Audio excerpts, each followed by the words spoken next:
ఓం నమ శివాయ. అందరికీ నమస్కారం అండి. ముందుగా మొదటిసారి మా ఛానల్ చూసిన సబ్స్క్రైబ్ చేసుకోండి. అలాగే ఒక లైక్ చేసి ఓం నమ శివాయని కామెంట్ చేయండి. శ్రావణ మాసం పండుగల నెల ఆధ్యాత్మికంగా ఎంతో ప్రాముఖ్యతను కలిగిన మాసం.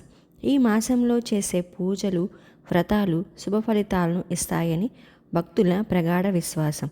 వరలక్ష్మి వ్రతం, మంగళగౌరి వ్రతం వంటి విశేషమైన పండుగలు ఈ మాసంలోనే వస్తాయి. శ్రావణ మాసంలో వచ్చే వ్రతాలు, నోములు, పూజలు చేయడం వలన సంతోషంగా ఉండొచ్చు. సకల సౌభాగ్యాలు కలుగుతాయి. శ్రావణ శుక్రవారం నాడు వరలక్ష్మి వ్రతం చేయడం కూడా ఆనవాయితీ. ఇది స్త్రీలు ఆచరించే ముఖ్యమైన వ్రతం. శ్రావణ మాసం ఎప్పటి నుండి మొదలవుతుంది? శ్రావణ మాసానికి ఉన్న విశిష్టత అంతా ఇంత కాదు. శ్రావణ మాసంలో వరలక్ష్మి వ్రతం, మంగళగౌరి వ్రతం వంటి ముఖ్యమైన పూజలు జరుపుకుంటాము.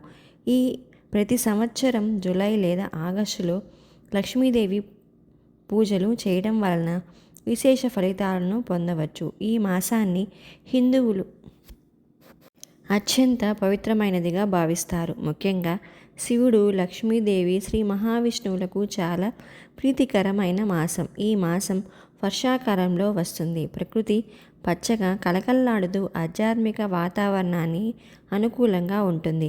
ఈ శ్రావణ మాసంలో మహాశివుడిని పూజించడం వలన శుభ ఫలితాలు లభిస్తాయని నమ్ముతారు. ప్రతి సోమవారం రోజు శివారాధన ప్రత్యేకంగా జరుగుతుంది. అలాగే శ్రావణ శుక్రవారాలు లక్ష్మీదేవి పూజకు, ముఖ్యంగా వరలక్ష్మి వ్రతానికి చాలా ప్రసిద్ధి. ఈ వరలక్ష్మి వ్రతం చేయడం వల్ల అష్టైశ్వర్యాలు, సౌభాగ్యం లభిస్తాయని నమ్మకం. ఈ నెలలో అనేక వ్రతాలు, నోములు ఆచరిస్తారు. ముఖ్యంగా మహిళలు మంగళగౌరి వ్రతం, వరలక్ష్మి వ్రతం వంటివి చేసి తమ కుటుంబ శ్రేయస్సును కోరుకుంటారు. ఇక శ్రావణ మాసం వివాహాది శుభకార్యాలకు, గృహప్రవేశాలకు, కొత్త పనులు ప్రారంభించడానికి అత్యంత అనుకూలమైనదిగా పరిగణించబడుతుంది.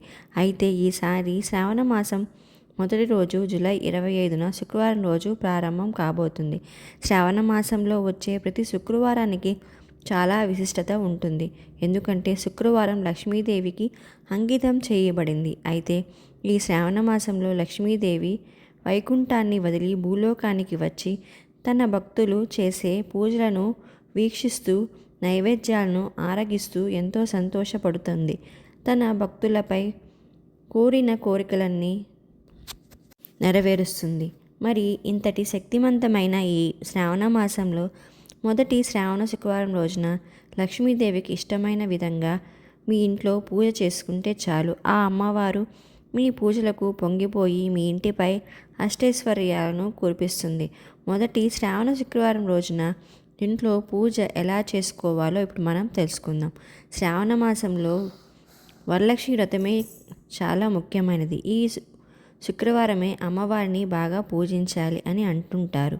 కానీ లక్ష్మీదేవిని ఆ శుక్రవారమే కాదు, మిగిలిన శుక్రవారం కూడా అమ్మవారిని ఇష్టంగా పూజించుకుంటే చాలా చాలా మంచిది. కొంతమందికి రెండో శుక్రవారం అంటే పౌర్ణమి ముందు వచ్చే శుక్రవారం నాడు వ్రతం చేసుకోవడం కుదరకపోతే మొదటి శుక్రవారం వ్రతం చేసుకుంటారని, అలా కూడా వ్రతం చేసుకోవచ్చు. అయితే అంతేకాదు, మొదటి శ్రావణ శుక్రవారం లక్ష్మీ అమ్మవారిని ఎలా పూజించాలో ఇప్పుడు మనం చూద్దాం. అలాగే శుక్రవారం నాడు అమ్మవారికి తప్పనిసరిగా పెట్టవలసిన నైవేద్యం, ఆ రోజు కొన్ని చిన్న చిన్న నియమాలు పాటించాలి. అలాగే ఈ మొదటి శ్రావణ శుక్రవారం లక్ష్మీ అమ్మవారిని పూజించేటప్పుడు వాడవలసిన ముఖ్యమైన పూజా ద్రవ్యాలు ఏంటో కూడా ఈ వీడియోలో తెలుసుకుందాం. ఈ శ్రావణ మాసంలో వచ్చే ప్రతి శుక్రవారం లక్ష్మీదేవి అమ్మవారికి చాలా ప్రత్యేకమైన రోజులు కాబట్టి ప్రతి శుక్రవారం కూడా అమ్మవారికి విడిగా పీఠాన్ని ఏర్పాటు చేసుకుని పూజ చేసుకుంటే చాలా చాలా మంచిది.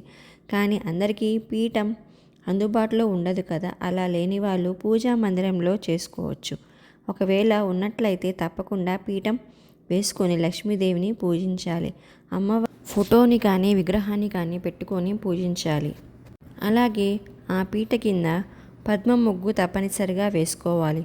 శ్రావణ మాసంలో వచ్చే మొదటి శుక్రవారం మాత్రం తెల్లవారుజామున లేచి పూజ చేసుకోవాలి. బ్రహ్మ ముహూర్తంలో చేసే పూజ ఎంతో విశేషమైనది అని అందరికీ తెలిసిందే. ఈ సమయంలో చేసే పూజ చాలా శక్తిమైనది. మన ఇంట్లో ఉన్న దుష్టశక్తులని తరిమివేసి మంచిని చేకూర్చడానికి, మన ఇంట్లో అష్టైశ్వర్యాలు సుఖశాంతులు నెలకొల్పడానికి సాక్షాత్తు అమ్మవారు బ్రహ్మముహూర్తంలో మన ఇంట్లో ప్రవేశించే శుభ సమయం కూడా. కొన్ని ముఖ్యమైన రోజులు మనకు మళ్ళీ మళ్ళీ రావు. శ్రావణ మాసంలో వచ్చే ప్రతి శుక్రవారం నిష్టగా తెల్లవారుజామున లేచి అమ్మవారి పూజ చేసుకుంటే చాలా మంచి ఫలితాలు ఉంటాయి. అలా అంత ఉదయాన్నే మనకి పూజ పూర్తి అవ్వాలని అంటే ఇంట్లో పనులు కూడా ఉంటాయి కదండి. తప్పనిసరిగా ఇల్లంతా శుభ్రం చేసుకున్నాక అమ్మవారి పూజ చేసుకోవాలి. కాబట్టి ఇంట్లోని పనులన్నీ కూడా ముందు రోజే పూర్తి చేసుకోవాలి. నిద్రపోయే సమయానికి వాకిలి కడిగి ముగ్గు పెట్టేయడం, అలాగే ఇంటి శుభ్రం చేసుకోవడం అన్నీ కూడా సిద్ధం చేసుకోవాలి.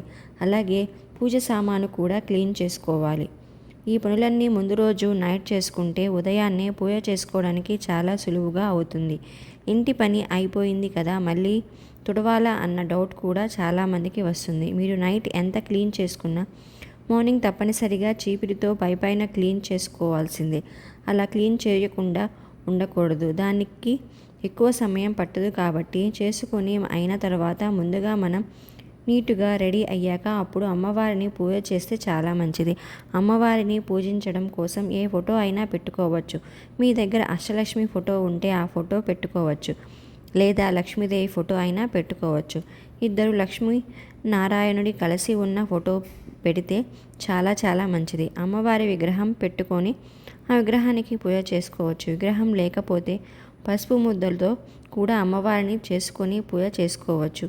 ముఖ్యంగా ఈ శ్రావణ మాసంలో అమ్మవారికి వెండి దీపంలో దీపం పెడితే చాలా మంచిది.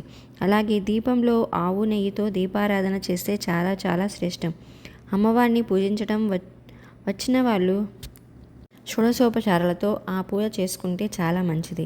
అలా పూజ చేస్తే మనకి శుభం జరుగుతుంది. ఒకవేళ ఆ పూజ చేయడం రాని వాళ్ళు అష్టోత్తరంతో పూజ చేసుకోవచ్చు. ఈ రెండిట్లో ఏ పూజ చేసుకున్నా అమ్మవారికి అష్టోత్తరం మాత్రం తప్పనిసరిగా చేయాలి. అమ్మవారి దగ్గర పువ్వులని ముంచుతూ అష్టోత్తరం చేసుకోవాలి, లేదంటే అక్షింతలతో చేయవచ్చు. అమ్మవారికి ఎదురుగా విగ్రహం ఉన్నట్లయితే విగ్రహం పాదాల దగ్గర కుంకుమ వేస్తూ అష్టోత్తరం చేసుకోవచ్చు. ఒకవేళ లేకపోతే గౌరీదేవి పైన కొంచెం కొంచెం కుంకుమ వేసుకుంటూ అష్టోత్తరం చేసుకోవచ్చు. కుంకుమ పూజ చేసుకుంటూ కూడా అష్టోత్తరం చేయవచ్చు. అష్టోత్తరం అయితే తప్పనిసరిగా చేసుకోవాలి. ఇంట్లో పిల్లలతో హడావిడిగా ఉన్న వాళ్ళు ఉంటారు కదా, అలాంటి వాళ్ళు అష్టోత్తరం ఒకటి చదువుకుంటే సరిపోతుంది. అమ్మవారికి స్తోత్ర పారాయణాలంటే చాలా ఇష్టం. అందులో ముఖ్యమైనవి కనకదార స్తోత్రం. తప్పకుండా ఇంట్లో ఆర్థిక పరిస్థితి మెరుగుపడే దారి కనిపిస్తుంది. వీలైతే శ్రావణ మాసంలో ఈ 5 సోమవారంలో కూడా లక్ష్మీదేవి అష్టోత్తరం చదువుకుంటే, వీలైతే 108 పువ్వులు ఉన్న వాళ్ళైతే ఆ పువ్వులు వేస్తూ అమ్మవారి దగ్గర ఉంచుతూ అష్టోత్తరం చేసుకోవాలి.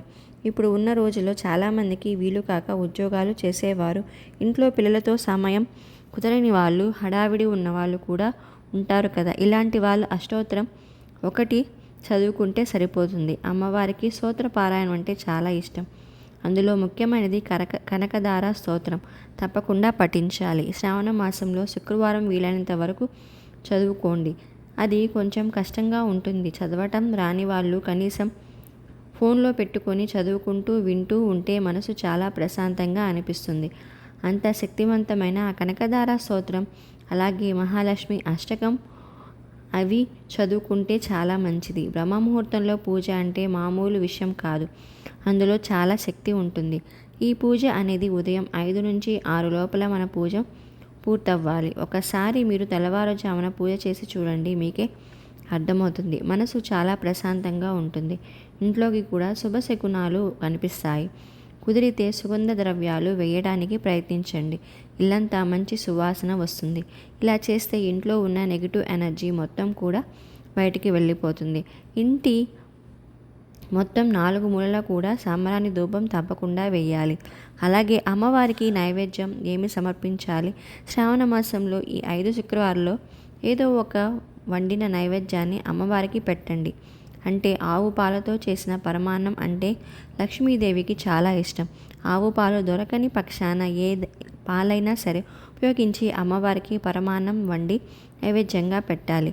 లేదంటే పులిహోర కానీ ఏదైనా సరే నైవేద్యంగా తప్పకుండా వండి సమర్పించుకోవాలి. ముఖ్యంగా ఇవన్నీ చేయడం కంటే ముందే ద్వారాన్ని పూజించాలి. శుక్రవారం నాడు కడుగు కూడదు కాబట్టి ముందు రోజు నైట్ శుభ్రంగా గుమ్మాన్ని కడిగి పసుపు కుంకుమ బియ్యపిండితో అలంకరించి ఉదయం లేచిన తర్వాత పువ్వులు పెట్టి గడపని అలంకరించుకొని ఆ తర్వాత దీపారాధన చేసుకొని ఇంట్లో పూజ చేసుకోవాలి. ముందుగా దీపం వెలిగించిన వెంటనే తులసికోట దగ్గర కూడా దీపారాధన చెయ్యాలి. దీపారాధన చేసుకొని ఆ తర్వాత ఇంట్లో మిగిలిన పూజ చేసుకోవచ్చు. ఈ శ్రావణ మాసంలో నెల మొత్తం కూడా లక్ష్మీదేవిని పూజించాలి అనుకునే వాళ్ళు మాంసాహారం అసలు తినకూడదు. అలా ఉండలేని వాళ్ళు కనీసం శ్రావణ శుక్రవారం మాంసాహారం అసలు తీసుకోకూడదు. అలాగే లక్ష్మీ పూజ శ్రావణ శుక్రవారం చేసుకునే వాళ్ళు బ్రహ్మచర్యాన్ని తప్పకుండా పాటించాలి. ఉదయం సాయంత్రం టిఫిన్ చేసిన వంటి పూట భోజనం చేస్తే చాలా మంచిది. శ్రావణ శుక్రవారం నాడు ఇలా పూజ అంతా పూర్తయిన తర్వాత ఇక మీకు సమయం దొరికినప్పుడు దగ్గరలో ఉన్న లక్ష్మీ అమ్మవారి గుడికి వెళ్ళి అమ్మవారి దర్శనం కూడా చేసుకుంటే చాలా మంచిది. వరలక్ష్మి వ్రతం చేసుకున్నప్పుడే కాదు, ఈ శ్రావణ శుక్రవారంలో కూడా మీరు ఎవరైనా ముత్తైదువులకు తాంబూలాలు ఇవ్వచ్చు. మీకు ఎవరైనా సరే ఒకరికి కానీ ముగ్గురికి కానీ మీరు ఎంతమందికైనా సరే తాంబూలం ఇవ్వచ్చు. వీలైతే జాకెట్ ముక్కలు పెట్టి తాంబూలం ఇవ్వచ్చు. అలా ఇవ్వలేని వాళ్ళు కనీసం 2 అరటిపళ్ళు అయినా సరే తాంబూలంగా ఇవ్వచ్చు. తాంబూలం ఇచ్చేటప్పుడు వాయనంలో తప్పకుండా ఆకు వక్క ఉండేలా చూసుకోవాలి. అలాగే కొద్దిగా శనగలు కూడా వేసి తాంబూలంలా ఇవ్వచ్చు. ఇలా తాంబూలం తీసుకుంటే చాలా మంచిది. ఈ విధంగా పూజ చేసుకున్న తర్వాత సాయంత్రం కూడా లక్ష్మీ అమ్మవారిని పూజించాలి. సాయంత్రం 6 గంటల సమయంలో ఇంట్లో దీపారాధన పూజ చేస్తూ ఉండాలి. ఈ సమయంలో ధూపం వేస్తే కూడా చాలా మంచిది. దీపారాధన చేసుకొని అమ్మవారికి పంచోపచారాలు సమర్పించుకొని ఇంటి మొత్తం కూడా సాంబ్రాణి ధూపం వేసుకుంటే సరిపోతుంది.